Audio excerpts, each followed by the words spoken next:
هذه القصيدة إلى لواء أبي الفضل العباس، خادمكم أبو عزرائيل. منصورين إن شاء الله.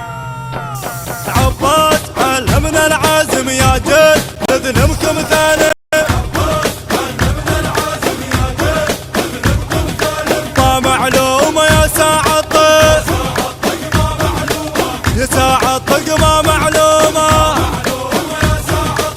والله العباس علمنا الدارس معنا نخنسكم خانس. عباس علمنا الدارس معنا نخنسكم